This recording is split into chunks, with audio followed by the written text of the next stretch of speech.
Hi ಎಲ್ಲರಿಗೂ ನಮಸ್ಕಾರ. Welcome back to my channel. ಇವತ್ತಿನ ರೆಸಿಪಿ ಕ್ವಿಕ್ಕಾಗಿ ಮಾಡ್ಕೊಳ್ಳುವಂಥ ಕೋವಾ ಬಳಸಿ ಮಾಡ್ತಾ ಇರೋಂಥ ಶಾವಿಗೆ ಪಾಯಸ. ಇಲ್ಲಿ ನಾನು ಸ್ವಲ್ಪ ತುಪ್ಪ ತೊಗೊಂಡಿದ್ದೀನಿ. ತುಪ್ಪ ಬಿಸಿಯಾದ ನಂತರ ಇದಕ್ಕೆ 1.5 ಕಪ್ನಷ್ಟು ಶಾವಿಗೆನ ಸೇರಿಸ್ಕೊಳ್ತಾ ಇದ್ದೀನಿ. MTR ಶಾವಿಗೆ ಇರುತ್ತಲ್ಲ ಅದನ್ನು ಸ್ವಲ್ಪ ಇದು ಬ್ರೌನ್ ಆಗೋದನ್ನು ಸ್ವಲ್ಪ ಹುರ್ಕೊಳ್ಬೇಕು, ಗೋಲ್ಡನ್ ಬ್ರೌನ್ ಆಗೋವರೆಗೂ. ಇನ್ನೇನು ಸಾಲಾಗಿ ಹಬ್ಬಗಳು ಬರುತ್ತೆ, ನೈವೇದ್ಯಕ್ಕೆ ಅಂತ ಈ ಥರ ಸಿಂಪಲ್ಲಾಗಿ ಕ್ವಿಕ್ಕಾಗಿ ಆಗುವಂಥ ರೆಸಿಪೀಸ್ನ ಮಾಡ್ಕೊಳ್ಬೋದು. ಮಕ್ಕಳು ಸಹ ತುಂಬ ಇಷ್ಟಪಟ್ಟು ತಿಂತಾರೆ ಈ ಥರ ರೆಸಿಪೀಸ್ ಮಾಡೋದ್ರಿಂದ. ನೋಡಿ, ಈ ಥರ ಕಲರ್ ಚೇಂಜ್ ಆಗೋ ತನಕ ಫ್ರೈ ಮಾಡ್ಕೊಳ್ಳಿ. ಈಗ ಇದಕ್ಕೆ ನಾನು ಇದೇ ಬೌಲಲ್ಲಿ 3 ಬೌಲ್ನಷ್ಟು ನೀರನ್ನು ಸೇರಿಸ್ತಾ ಇದ್ದೀನಿ. ಈ ನೀರಲ್ಲಿ ನಾವು ಮೊದಲಿಗೆ ಶಾವಿಗೆ ಈ ಥರ ಬೇಯಿಸ್ಕೊಳ್ಳೋದ್ರಿಂದ ಗಟ್ಟಿ ಆಗೋದಿಲ್ಲ. ತಣ್ಣಕ್ಕೆ ಆಗ್ತಾ ಕೆಲವರೆಲ್ಲ ಪಾಯಸ ಗಟ್ಟಿ ಆಗಿಬಿಡುತ್ತೆ ಅಂತ ಹೇಳ್ತಾರಲ್ಲ, ಆ ಥರ ಗಟ್ಟಿ ಆಗೋದಿಲ್ಲ. ಈ ಥರ ನೀರಲ್ಲಿ ಮುಂಚೆನೇ ಬೇಯಿಸಿಟ್ಕೊಂಡ್ರೆ ನಮಗೆ ನಾವು ಏನು ಕನ್ಸಿಸ್ಟೆನ್ಸಿಗೆ ಮಾಡಿರ್ತೀವಲ್ಲ ಅದೇ ಕನ್ಸಿಸ್ಟೆನ್ಸಿಯಲ್ಲಿ ಇರುತ್ತೆ ಪಾಯಸ ಅನ್ನೋದು. ನೋಡಿ, ಈಗ ಶಾವಿಗೆ ಬೇಯ್ತಾ ಇದೆ. ಇದೀಗ ಅರ್ಧದಷ್ಟು ಬೆಂದಿದೆ. ನೋಡಿ, ಇದು ಕಟ್ ಆಗ್ತಾ ಇಲ್ಲ. ಈಗ ಅರ್ಧದಷ್ಟು ಬೆಂದಿದೆ. ನಾನು ಇನ್ನೂ ಒಂದು 5 ಮಿನಿಟ್ಸ್ ಬೇಯಿಸ್ಕೊಳ್ತೀನಿ.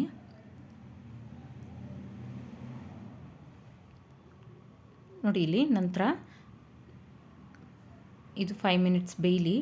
ನಾನು ಇನ್ನೊಂದು ಕಡೆ ಹಾಲನ್ನು ಸಹ ಕಾಯೋದಕ್ಕೆ ಇಟ್ಕೊಂಡಿದ್ದೀನಿ. ಇಲ್ಲಿ ಅರ್ಧ ಲೀಟ್ರಷ್ಟು ಹಾಲನ್ನು ತೊಗೊಂಡಿದ್ದೀನಿ ನಾನು. ಈ ಹಾಲನ್ನು ಬಿಸಿ ಮಾಡ್ಕೊಳ್ಬೇಕು. ಇಲ್ಲಿಗ ಶಾವಿಗೆ ನಮಗೆ 80% ಕುಕ್ ಆಗಿದೆ. ಈ ಟೈಮಲ್ಲಿ ನಾವು ಬಿಸಿ ಹಾಲನ್ನು ಇದಕ್ಕೆ ಸೇರಿಸ್ಕೊಳ್ಳೋಣ. ನಾನಿಲ್ಲಿ ಅರ್ಧ ಲೀಟರಷ್ಟು ಹಾಲನ್ನು ಸೇರಿಸ್ಕೊಳ್ತಾ ಇದ್ದೀನಿ. ನಾನು ನಿಮಗೆ ತೋರಿಸಿದ್ನಲ್ಲ ಕಪ್ಪು, ಆ ಕಪ್ಪಲ್ಲಿ 1.5 ಕಪ್ನಷ್ಟು ಶಾವಿಗೆ ಹಾಗೆ 3 ಕಪ್ನಷ್ಟು ನೀರನ್ನು ಸೇರಿಸಿ ನಾನು ಚೆನ್ನಾಗಿ ಬೇಯಿಸಿ ಇಟ್ಕೊಂಡಿದ್ದೆ. ನಂತರ ಇದಕ್ಕೆ ಅರ್ಧ ಲೀಟ್ರಷ್ಟು ಹಾಲನ್ನು ಸೇರಿಸ್ಕೊಂಡಿದ್ದೀನಿ. ಈ ಕ್ವಾಂಟಿಟಿಯಲ್ಲಿ ನೀವು ಹಾಕೋದ್ರಿಂದ ಪಾಯಸ ಅನ್ನೋದು ಗಟ್ಟಿ ಬರೋದಿಲ್ಲ.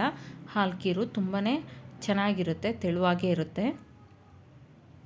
ತಣ್ಣಕ್ಕಾದ ನಂತರನೂ ಅದು ಕನ್ಸಿಸ್ಟೆನ್ಸಿ ಕರೆಕ್ಟಾಗಿರುತ್ತೆ, ತುಂಬ ಹಲ್ವಾ ಥರ ಆಗೋದಿಲ್ಲ.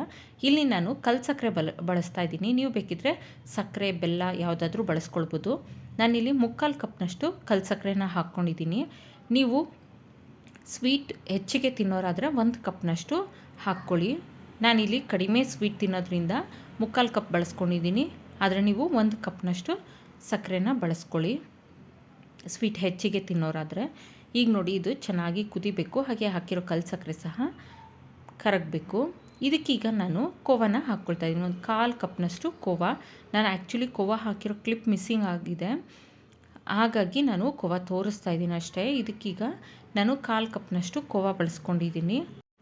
ಕೋವಾ ಇಷ್ಟ ಇಲ್ಲ ಅಂತನ್ನೋರು ಕಂಡೆನ್ಸ್ಡ್ ಮಿಲ್ಕ್ ಆದರೂ ಬಳಸ್ಕೊಳ್ಬೋದು, ಅಥವಾ ಹಾಲಿನ ಪುಡಿ ಇತ್ತಂದರೆ 2-3 ಸ್ಪೂನಷ್ಟು ಹಾಲಿನ ಪುಡಿ ಸೇರಿಸ್ಕೊಳ್ಳಿ, ಅದು ಸಹ ಚೆನ್ನಾಗಿರುತ್ತೆ.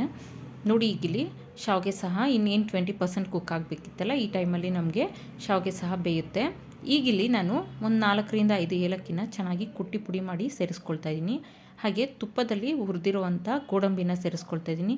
ನಿಮ್ಗೆ ಇಷ್ಟ ಇತ್ತಂದರೆ ಡ್ರೈ ಫ್ರೂಟ್ಸನ್ನ ಸೇರಿಸ್ಕೊಳ್ಬೋದು, ಬಾದಾಮ್, ಪಿಸ್ತಾ ಹಾಗೆ ದ್ರಾಕ್ಷಿ. ನಾನಿಲ್ಲಿ ಗೋಡಂಬಿ ಅಷ್ಟನ್ನೇ ಸೇರಿಸ್ತಾ ಇದ್ದೀನಿ.